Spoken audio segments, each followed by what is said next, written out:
전쟁 당시에 경남 김해 초전이라고 하는 작은 농촌 마을에 목회자를 모시기 어려운 교회가 있었습니다. 물론 그 당시에는 목사님 모신다는 게 하늘의 별 따기였지요. 전쟁 당시였기 때문에 그 지역에 김용규라는 장로님 부부가 피난으로 왔다가 교회에 이제 설교할 사람이 없는 걸 알고 장로님께서 강단을 지키면서 복음을 전했습니다. 부인이었던 이충갑 집사와 함께 이곳저곳 복음을 전하러 다니다가 이제 예수 믿는 사람들이 생기면 툇마루 앉아서 찬송 불러주고 예배하고 축복 기도해주고 이제 그러면서 전도를 다녔죠. 근데 그들이 늘 부르던 찬송이 뭐냐면 아까 우리가 불렀던 찬송, 예수 앞에 나오면 죄사함 받으며 주의 품에 안기며 편히 쉬리라, 이 찬송이었습니다. 우리 주만 믿으면 모두 구원 얻고 영생복락 면류관 확실히 받는다, 이 찬송이었는데 길을 지나가던 한 50쯤 된 이순이라고 하는 여자가 노랫소리가 들리니까 무슨 소린가 이렇게 귀를 담다가 노래 말이 참 특이하잖아요. 예수 믿으면 죄 용서 다 받고 주님 품에 안기고 편히 쉬고 그리고 믿으면 구원받고 영생복락 면류관 받는다. 그러니까 영생복락 면류관이 뭐지? 그 생각이 갑자기 들었어요. 그럼 물었습니다. 영생복락 면류관이 뭡니까? 그리고 영생복락 면류관을 받는다는 건 또 무슨 말입니까? 그러자 그 장로님하고 부인이 이렇게 말했습니다. 이번 주일날 교회 나오시면 압니다. 그게 궁금하니까 이제 이게 뭐지? 그러면 영생복락 면류관을 교회 가면 줍니까? 그러니까 주고 말고요. 어쨌든 이번 주일날 교회 오시라고. 그래서 이순이라고 하는 여자가 영생복락 면류관 받아야지. 그리고 주일날 교회를 나갔습니다. 교회를 나가려고 하니까 또 뭐 면류관 받았으면 더럽게 하고 갈 수 없잖아요. 그래서 몸도 깨끗하게 하고 마음도 깨끗하게 하고 옷도 정갈한 것으로 고쳐 입고 이제 교회를 나갔습니다. 예배를 드리러 갔더니 뭐 동네 사람 한 10명쯤 왔는데 왠지 늘 보던 사람이지만 교회에서 보니까 또 서먹서먹하고 그랬어요. 참을만 했습니다. 예배를 끝나고 나서 영생복락 면류관을 받겠지 그랬더니 안 주는 거예요. 그래서 이게 뭔 일이지? 그러고서 눈치를 보고 있는데 어느 분이 저녁에 나오시기 바랍니다 그랬어요. 저녁에 나오면 주나 보구나. 저녁에 또 나갔습니다. 주기는 웬걸? 아무도 안 주었습니다.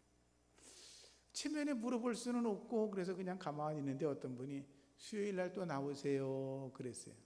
그래서 수요일날 주나 보구나. 그리고 이제 수요일 저녁에 또 다시 나갔습니다. 근데 수요일 나가도 영생복락 면류관은 아무도 안 줬는데 사람들이 자꾸 자기를 뭐 사랑한다고 또 왔냐고 너무 반갑다고 막 그러니까 마치 지가 왕이 된 것 같은 착각에 빠질 정도로 그런 사랑을 받았습니다. 그런데 영생복락 면류관은 안 주는 거예요. 물어볼 수는 없어서 혼자 그렇게 생각을 했습니다. 언젠간 주겠지. 세상에서도 상 주고 면류관을 받으려면 열심을 해야 되는데 교회도 이렇게 안 빠지고 열심히 나가면 영생복락 면류관을 주겠지. 그런 마음으로 교회를 열심히 나갔습니다. 그러다 어느 주일에 설교를 듣다가 영생복락 면류관은 땅에서 받는 게 아니라 하나님 나라 가서 받는 거구나. 예수 믿고 구원받은 자들이 죽도록 충성하면 하나님이 영생복락 면류관을 주시는 거구나 하는 걸 깨닫게 되었습니다. 그래서 그 이순이라고 하는 여인이 열심히 예수를 믿었습니다.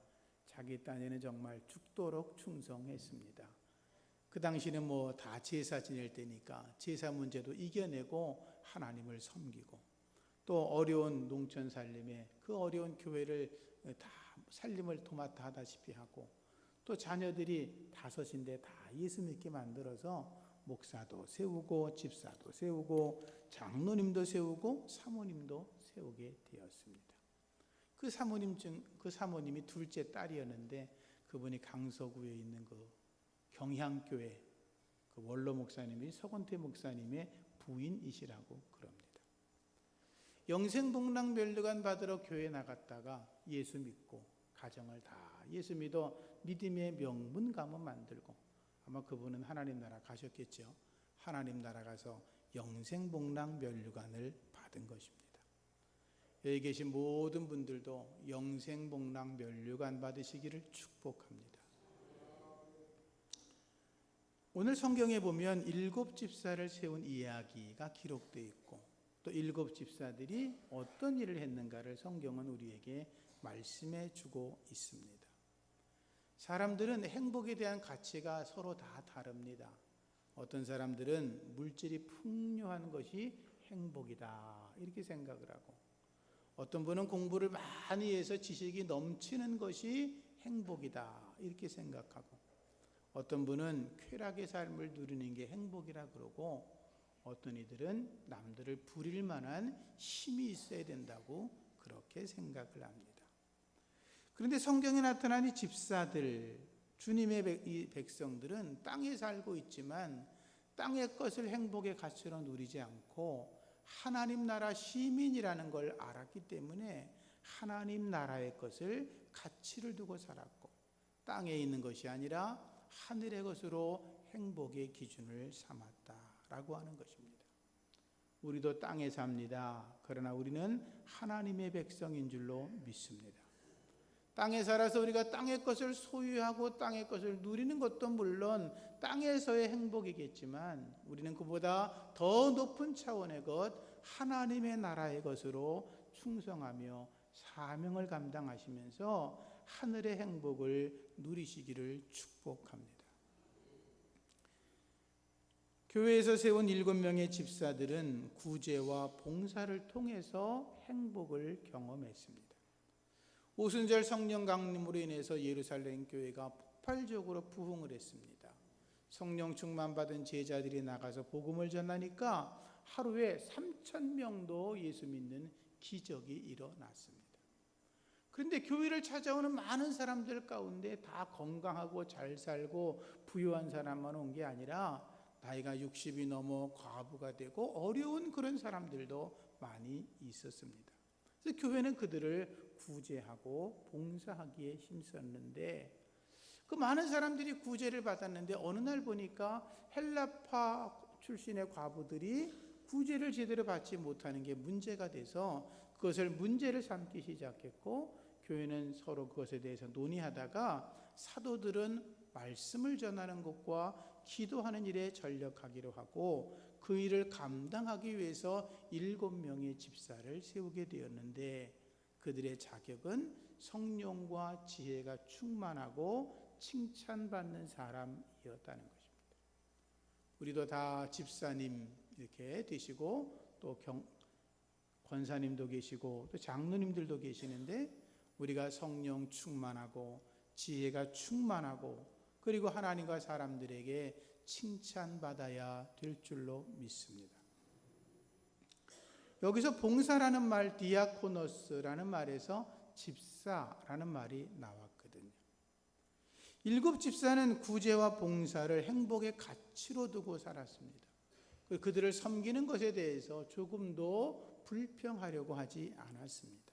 왜냐하면 예수님께서 세상에 오신 이유 중에 하나가 구제와 봉사였고, 그것을 통해서 전도하는 것이 주님의 삶의 목적이었기 때문에 그렇습니다. 예수님 말씀하시기를 인자가 온 것은 섬김을 받으려 함이 아니라 섬기러 왔다라고 말씀하셨죠. 주님은 모든 사람들을 휘둘러 버리는 게, 그래서 자기가 무슨 대단한 능력의 왕이라고 해서 오신 게 아니라 모든 사람을 섬기러 왔다고 말씀하셨고, 또 예수님은 제자들에게 내가 주와 선생이 돼서 너희들의 발을 내가 씻겼으니 너희도 서로 발을 씻어주는 것이 마땅하다라고 말씀하심으로 섬김에 대해서 가르쳐 주셨습니다. 그리고 제자들은 주님의 가르침을 따라 그렇게 살아갔고, 그렇게 구제와 섬김, 나눔과 봉사의 삶을 살아가는 것이, 또 그렇게 살아가면 하나님 앞에 섰을 때 영생복락면류관을 쓴다고 믿었던 것입니다. 사도행전 9장에 보면 다비다라고 하는 여인이 나옵니다. 그녀를 소개할 때 성경에 이렇게 나옵니다. 선행과 구제하는 일이 심히 많았다. 심히 많았다라고 되어 있습니다. 다비다가 어느 날 죽었습니다. 그러자 사람들이 루다에 있는 베드로를 빨리 와서 좀 도와달라고 요청했습니다. 베드로가 도착해 보니 이미 다비다는 죽었고 2층에 누워 있었습니다. 그때 베드로가 2층에 올라가서 믿음으로 기도합니다. 다비다의 시신을 향하여 명합니다. 다비다야 일어나라 라고 하니 죽은 시체가 살아나 일어나게 되었다고 성경은 기록하고 있죠.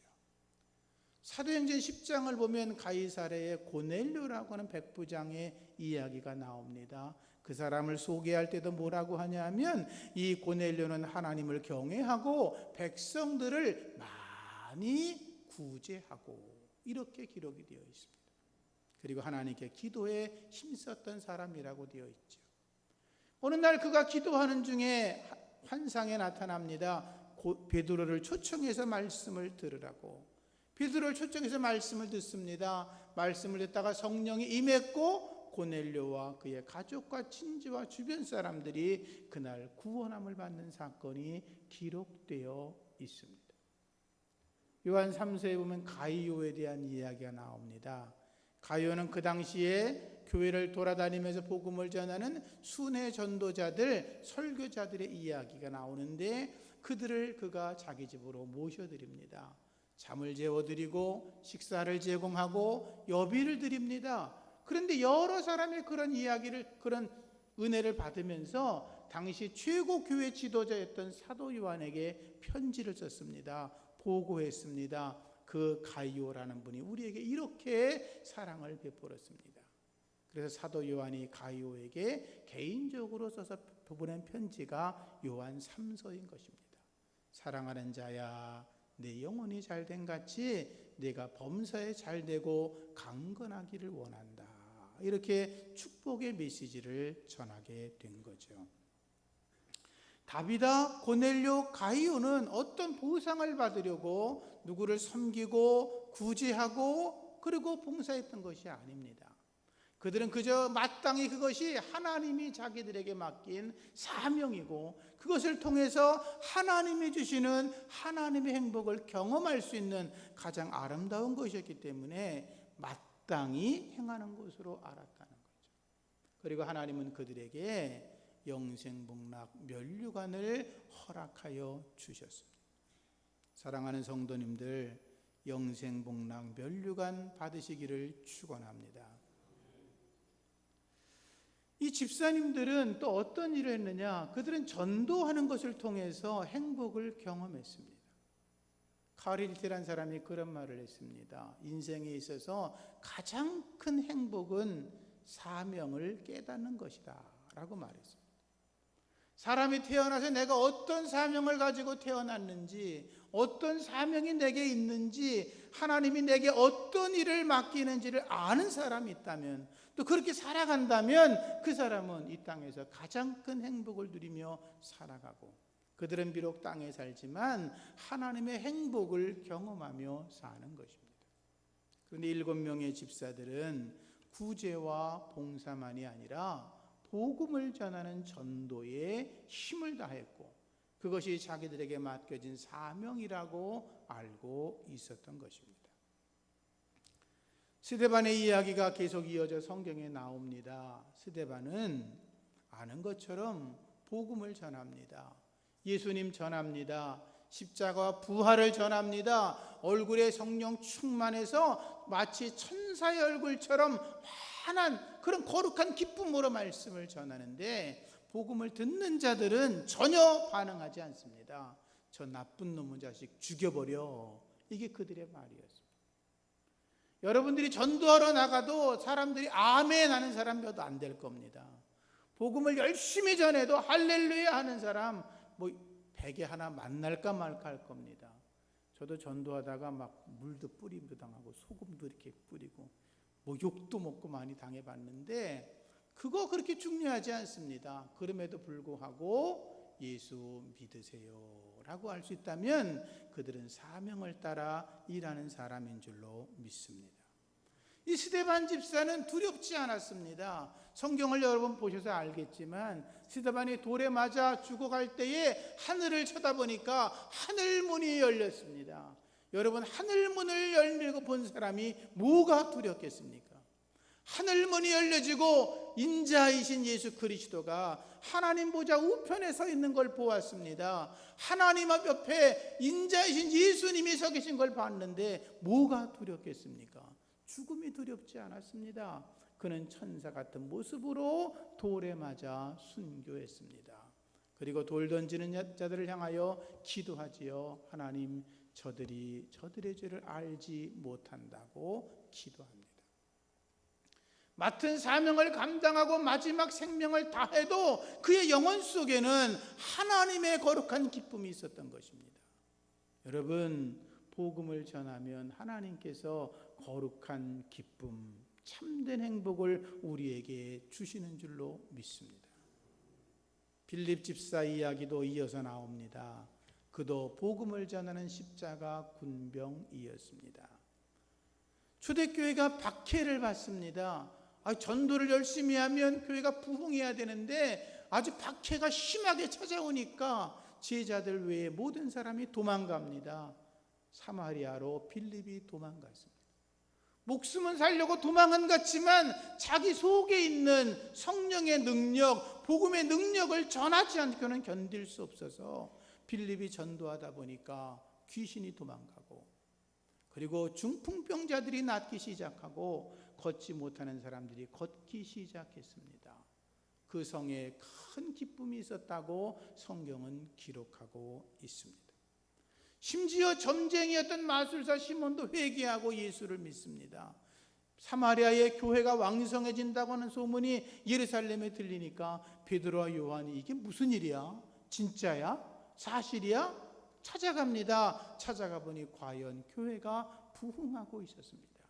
모인 자들에게 안수하니 성령이 임했고 하나님의 능력이 나타나게 되었습니다.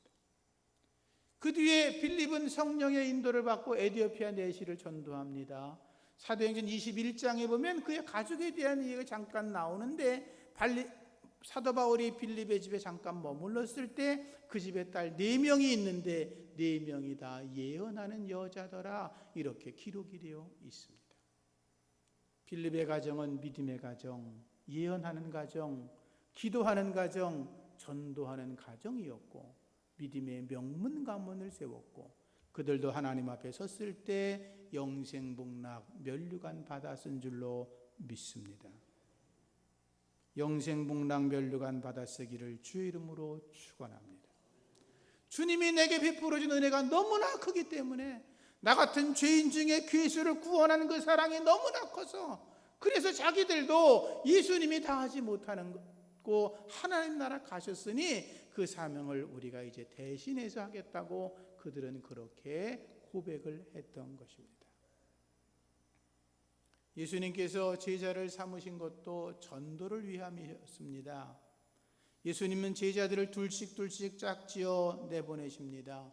그들에게 귀신을 쫓아내는 권능, 병자를 고치는 권세를 주셨습니다.